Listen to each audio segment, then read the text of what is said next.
Hello everyone. अच्छा, ये जो आपका क्वेश्चन है वर्क एनर्जी पावर से है, क्लास 11 का टॉपिक है। तो देखते क्या बोला है। Body of mass 1 kg falls freely from a height 100 metre on a platform of mass 3 kg।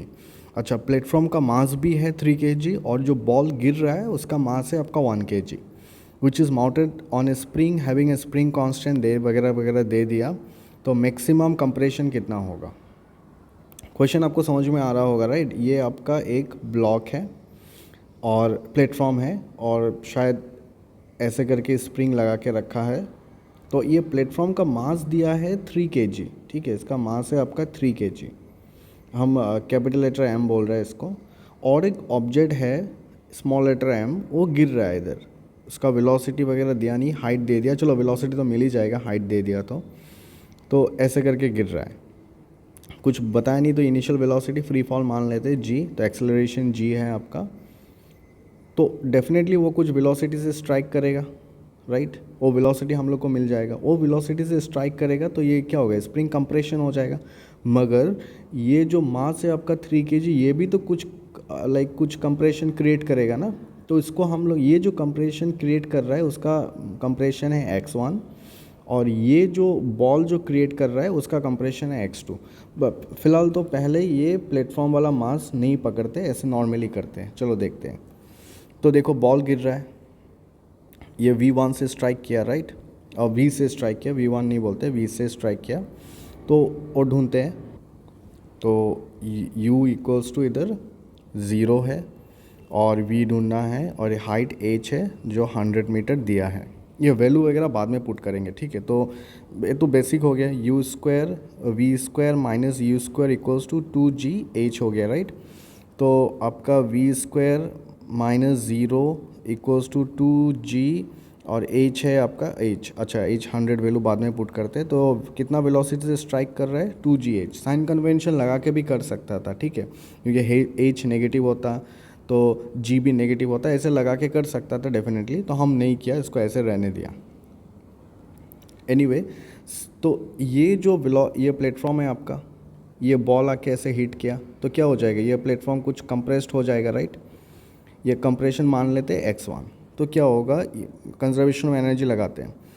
जितना काइनेटिक एनर्जी था बॉल का जितना भी काइनेटिक एनर्जी था, वो काइनेटिक एनर्जी क्या हो जाए, काइनेटिक एनर्जी ऑफ बॉल लिखा हम, ऑब्जेक्ट शायद बॉल ना ऑब्जेक्ट लिखा है, मास लिखा था। एनीवे वो क्या हो जाएगा, कन्वर्ट हो जाएगा potential energy of the spring, right. तो बॉल का काइनेटिक एनर्जी कितना होगा, हाफ mv स्क्वायर, और इधर में हाफ के x1 स्क्वायर। x1 क्यों हम बताया ना, क्योंकि बॉल ने भी कुछ कंप्रेशन किया होगा अलोंग विद द प्लेटफॉर्म। तो बॉल का पहले निकाल रहे हैं, हाफ हाफ कैंसिल। तो इधर में एम वी का वैल्यू डाल देते हैं, तो 2GH स्क्वायर है ना, तो हम डायरेक्ट लिख दिया by k, this is root over that's your x1। ये वैल्यू निकाल सकते हैं, ठीक है।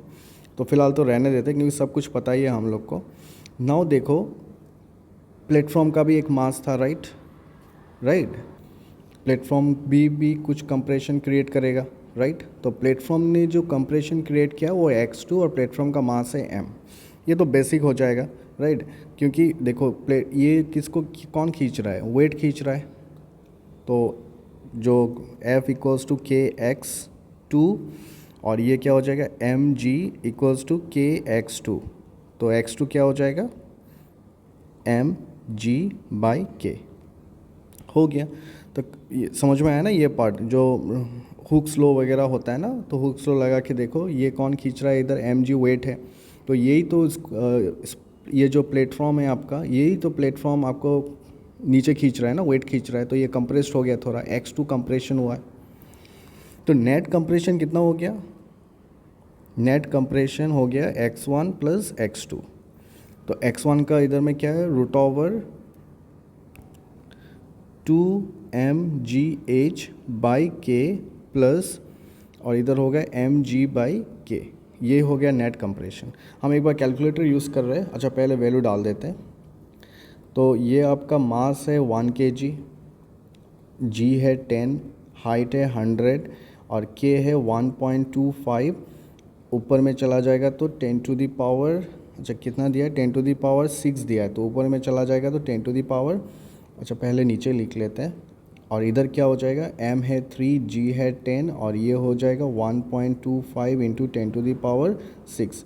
ये वाला पार्ट शायद इग्नोर कर सकते हैं क्योंकि मुझे लग रहा है ये बहुत कम नंबर आएगा। एनीवे तो एक बार देखते हैं इधर, तो 2 ये पॉइंट हटा देंगे तो ऊपर फिर 2 ज़ीरो चला जाएगा ना, हम डायरेक्ट लिख रहे हैं 125 और नीचे हो जाएगा आपका 1 2 3 4 5, तो आपका ये कितना हो जाएगा 2, I hope it's fine, yes.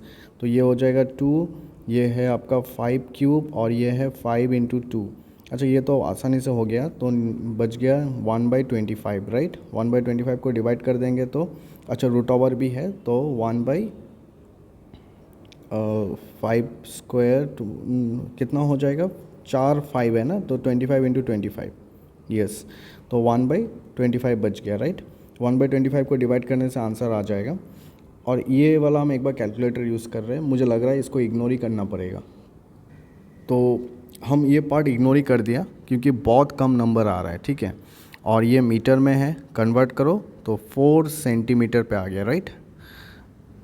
4 centimetre option है, यस 4 सेंटीमीटर। और वो ऐड भी करता ना तो 4.0 समथिंग कुछ आता, मुझे लगता नहीं है क्योंकि ये 0.00 समथिंग आ रहा है, तो ऑब्वियसली इग्नोरेबल। ऊपर से मीटर है, सेंटीमीटर में कन्वर्ट करो। तो आई होप आपको समझ में आया ना, ये पार्ट हम इग्नोर कर दिया, नेग्लिजिबल है तो उसको इग्नोर कर दिया। एनीवे तो ये क्वेश्चन थोड़ा इंटरेस्टिंग था, आई होप आपको समझ में आया होगा। मगर ये हमेशा इग्नोर नहीं होता है, ठीक है। ये पार्ट कोई केस में इग्नोर नहीं होता है, तो आपको एक बार करके देखना पड़ेगा सेपरेटली। एक बार देख लो नीचे वाला जो नंबर है 1.25 10⁻6 है, ये बहुत बड़ा नंबर है तो ऑब्वियसली इग्नोरेबल है। तो ऐसे करके आपको एक बार देखना पड़ेगा। Anyway I hope it helped you. Yes, thank you everyone.